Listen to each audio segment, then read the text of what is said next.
할렐루야. 오늘의 말씀은 호세아 10장 1절에서 2절 말씀입니다. 이스라엘은 열매 맺는 무성한 포도나무라. 그 열매가 많을수록 제단을 많게 하며 그 땅이 아름다울수록 주상을 아름답게 하도다. 저희가 두 마음을 품었으니 이제 죄를 받을 것이라. 하나님이 그 제단을 쳐서 깨치시며 그 주상을 헐으시리라. 아멘. 이스라엘은 열매 맺는 포도나무입니다. 그냥 작은 열매를 맺는 것이 아니라 무성할 정도로 많은 열매를 맺는 포도나무입니다. 풍성하고 부요한 삶을 의미하고 있는 겁니다. 하나님을 믿는 사람들의 부요하고 풍성한 삶, 결코 핍절하고 가난하고 또 세상에 찌들린 삶이 아니라 달콤함과 상큼함이 넘쳐나는 그 맛을 내는 포도 열매와 같습니다. 그런데 읽은 본문을 원문으로 보면 이스라엘은 자기를 위해 무성한 열매를 맺는 나무였다, 이렇게 나옵니다. 하나님을 위한, 타인을 위한 좋은 열매를 맺는 삶이 아니라는 거죠. 부요한 것이 얼마나 아름답고 넉넉한 것입니까? 풍요로운 삶이 얼마나 사람을 여유롭게 하고 복되게 합니까? 문제는 이것입니다. 자기만을 위한 풍요, 자신만을 위한 부요한 삶, 그것은 맛을 낼 수가 없습니다. 그런 자기만을 위한 삶은 부요해지면 부요해질수록, 풍요로우면 풍요로울수록 더 많은 허물과 더러움과 죄악들을 만들어내게 되어집니다. 왜냐하면 다 독식해야 하기 때문입니다. 이스라엘 백성들을 세상에 참된 맛을 내게 하는 포도나무로 그 열매를 맺게 하기를 원하셨지만, 그래서 하나님께서는 이스라엘 백성들에게 부요한 삶을 허락하셨습니다. 호세아서의 배경이 되는 시대는 여로보암 2세 때입니다. 북이스라엘의 최전성기를 지날 때였습니다.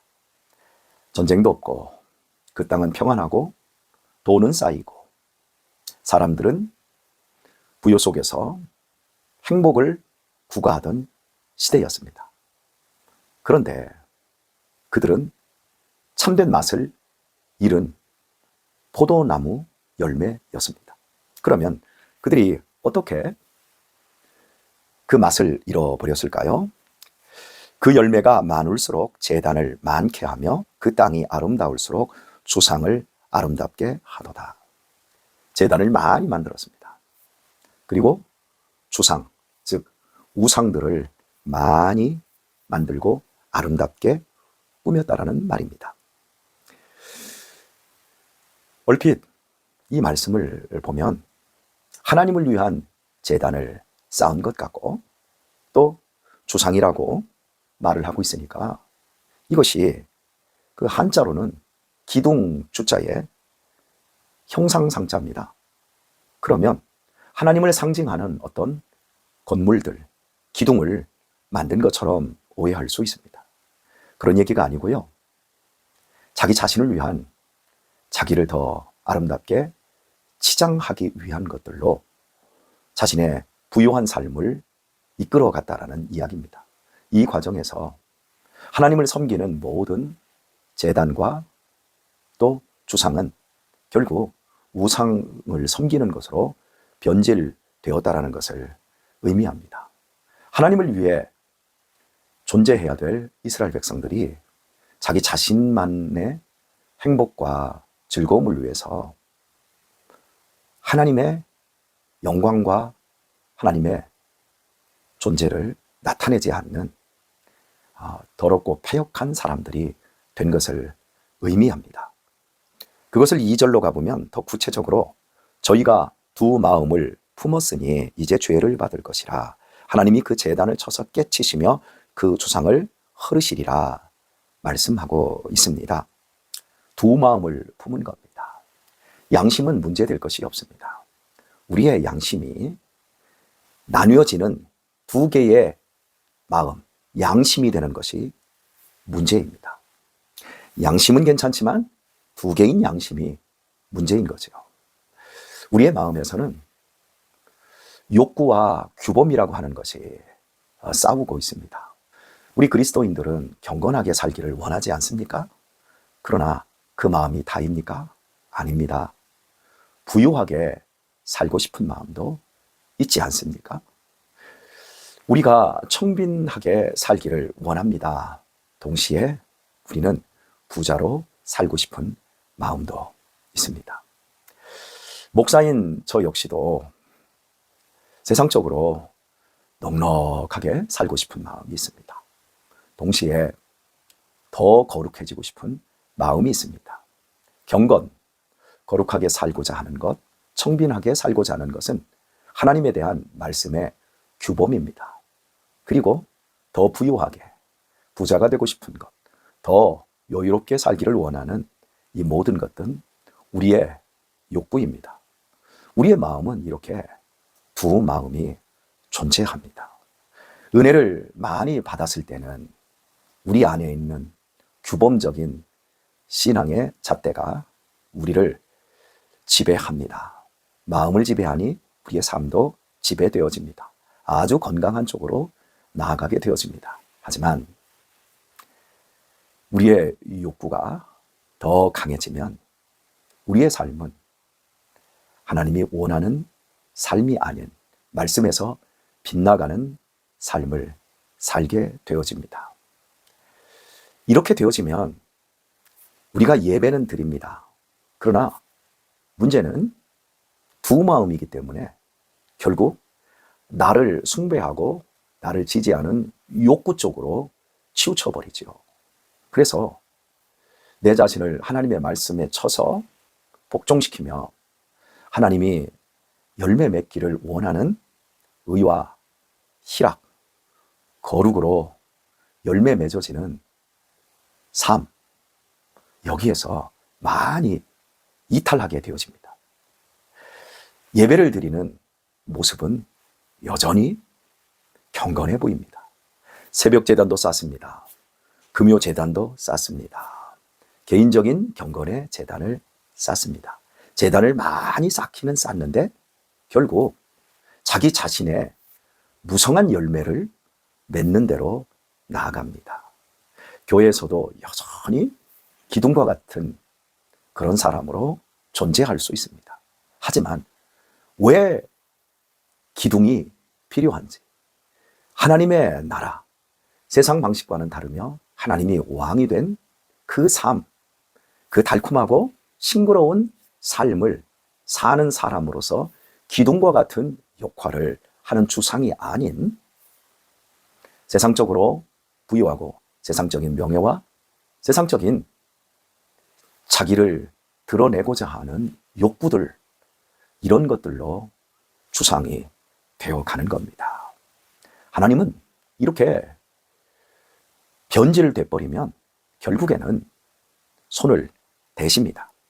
그래서 이제 죄를 받을 것이라 하나님이 그 제단을 쳐서 깨치시며 그 주상을 헐어버리겠다 말씀하고 있는 겁니다.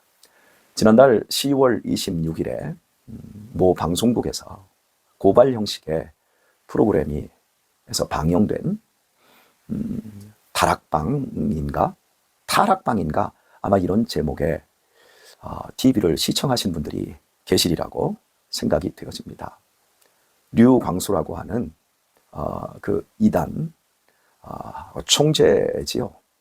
그 20만 명이 넘는 그 다락방의 그 실체가 낱낱이 폭로가 되었는데, 그 다락방을 이끄는 그 임원들, 총재 자신과 그 사람들이 벌이고 있는 그루밍 성폭력, 성범죄 신랄하게 폭로되었습니다. 그리고 엄청난 재정비리. 총재라는 분은 나는 하나님께 다 바쳤다 그러지만 최고급 5억짜리 벤츠 자동차를 타고 또 시계가 1억에서 4억짜리 이런 시계를 몇 개씩 바꿔 차면서 나는 하나님께 다 드렸다. 경건하다. 그리고 센터 건립 헌금으로 900억을 걷고 그 돈이 어떻게 쓰여져 있는지 모르는 상태, 회개 한번 거치지 않은 이런 내용들을 고발하는 프로였습니다. 류광수의 다락방은 30년 전 제가 신학을 막 시작했을 때 그때 부산 쪽에서 이단 시비가 걸린 우리 교단 교회였습니다. 그러니까 류광수 씨는 우리 교단과 같은 소속이었고 종신 제 선배였습니다. 다락방 운동이라고 하는 그 특이한 형태의 경건 운동을 벌일 때 그 다락방은 초대교회에 하나님께서 성령을 부어주시고 그 다락방에서부터 교회가 시작되었고 온갖 능력과 이적과 기사가 나타나지 않았습니까? 그런 것처럼 이 시대에 교회들이 왜 이런 다락방과 같은 능력이 나타나지 않는가? 이 부분에 대한 반문을 제기하면서 류광수 목사가 굉장히 센세이션을 일으키면서 급속도로 그 사람을 추종하는 사람들이 늘어나게 되어졌습니다. 처음에는 매우 신선하고 매우 지지받는 그런 형태로 수많은 목사들이 우리 교단을 탈퇴하고 류광수 씨가 이단으로 정죄되자 그쪽으로 많이 넘어갔습니다. 그런데 이제 30년이 지난 지금 그 실체가 다 드러나지 않습니까? 모든 이단의 끝은 성범죄와 돈 문제로 귀결이 됩니다. 무서운 일입니다. 다 동일합니다. 교회가 잘못될 때 반드시 간음 사건이 있고 그 헌금 횡령이라고 하는 일들이 벌어집니다. 처음에는 류광수 씨도 굉장히 경건했고 뜨거운 사람이었습니다. 그러나 자기 자신의 욕구를 더 앞세우게 되었을 때 결국 무성한 포도나무가 하나님을 위한 포도 열매를 맺지 않고 자기 자신의 욕망을 위한 열매로 변질되어 맺어진 겁니다.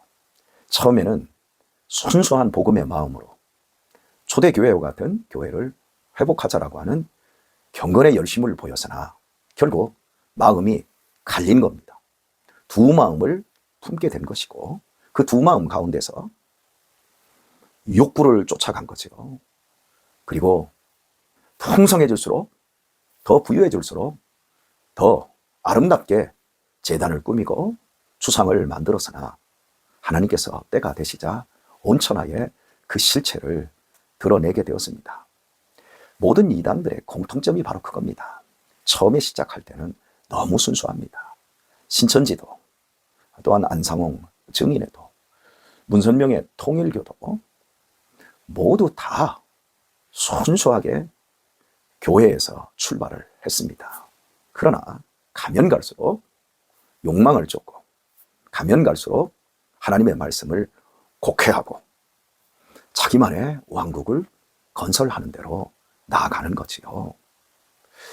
여러분, 저는 교회를 섬기는 목사로서 참 이런 일들을 접할 때 나에게도 충분히 일어날 수 있는 일이라고 하는 것에 항상 경각심을 갖습니다. 착한 사람이 어디 있습니까? 나쁜 사람이 어디 있습니까? 나의 내면을 들여다보면 이 안에 악한 것과 착한 것이 다 있습니다. 한 번만 실수하면 저도 얼마든지 간음할 수 있고 얼마든지 헌금에 손을 댈 수 있지 않겠습니까?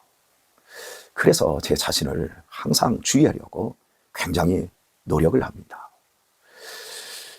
이번 류광수 씨의 이 좋지 않은 고발이 방영되면서 아마도 한국교회가 또다시 세상으로부터 오해 아닌 오해를, 비난 아닌 비난을 받을 겁니다. 그들은 분명 이단입니다. 그러나 그 이단이 교회와 구별되는 것을 우리는 알고 있지만 세상은 모릅니다. 한마디로 이렇게 말할 겁니다. 교회 다 똑같이, 목사들 다 똑같이. 사랑하는 교회 여러분, 저는 이러한 현실 속에서 목양을 하고 있습니다. 그리고 우리 교회를 바라봅니다. 과연 우리 교회가 세상을 놀라게 하는 신선한 맛을 가지고 있습니까? 예, 가지고 있습니다. 지금까지 여러분의 삶이 그랬습니다. 여러분이 보여주는 겸손과 순종의 삶이 얼마나 많은 가정들을 회복시켰고 우리의 자녀들을 믿음 안에 세웠습니까? 뿐만 아니라 얼마나 많이 아파하는 사람들, 얼마나 많이 어두운 사람들이 우리 교회에 와서 치유가 되고 광명을 얻었습니까? 신선한 맛입니다. 세상 사람들이 우리 교회를 들어와서 우리 교회의 실체를 보면 정말 놀라게 될 것입니다. 정말 놀라운 포도 열매의 맛을 세상 사람들이 맛만 보면 정말 까무러칠 것입니다. 지금까지 여러분 잘해 주셨습니다. 저는 여러분을 축복합니다. 여러분 더 부유해지시고 더 풍성해지시고 더 믿음의 부자가 되어 주십시오. 그러나 절대 나의 욕구를 위한 부유나 풍부나 부자의 길에 서지 마십시오. 그렇게 되면 우리는 버려지는 것이고 변질되는 것이고 하나님께서 다 무너뜨려 버리십니다. 그러나 우리가 맛을 잃지 않는다면, 우리의 맛이 간교하게 종교적으로 포장된 세상 맛이 아닌 진짜 백이 하늘의 포도 열매 같은 맛을 내기만 한다면 하나님께서는 이 교회를 통해서 놀라운 구원의 일들을 계속해 펼쳐나가게 될 것입니다. 오늘의 말씀을 맺도록 하겠습니다. 저는 이 시대에 젊은이들을 보면 참으로 안타깝습니다. 젊은이들인데 싱그러운 맛이 없습니다. 신선하지를 않습니다. 생각하는 게 너무 어둡습니다. 그 젊음을 가졌는데 젊은이의 맛이 안 납니다. 인생을 다 산 사람처럼 회의주의에 빠져있는 모습을 보게 되어집니다. 권태감에 젖어있는 삶의 모습을 봅니다. 뭐든지 웃고 도전하고 기뻐해야 되는데 푹 세상 근심과 염려, 권태 이런 것들에 찌들어 있는 그런 모습들, 정말 그런 모습들을 저는 우리 교회 청년들이나 학생들에게서 볼 때 마음이 너무 아픕니다. 그 책임이 꼭 그 학생들이나 청년들에게만 있는 것은 아닐 것입니다.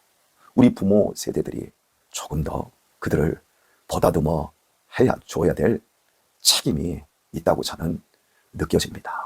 사랑하는 교회 여러분, 우리 부유해지고 더 풍부해지되 우리 자신을 포장하기 위해 명품을 두르고 세상의 메이커를 내 집에 내 몸뚱이에 다 채우는 이런 우상이 되기 위해서 우리 부유해지지는 마시고 우리 다음 세대들을 싱그럽게 하고 신선하게 하고 그들에게 새로운 비전과 도전을 줄 수 있는 그런 사람들로 부유해지도록 하십시다.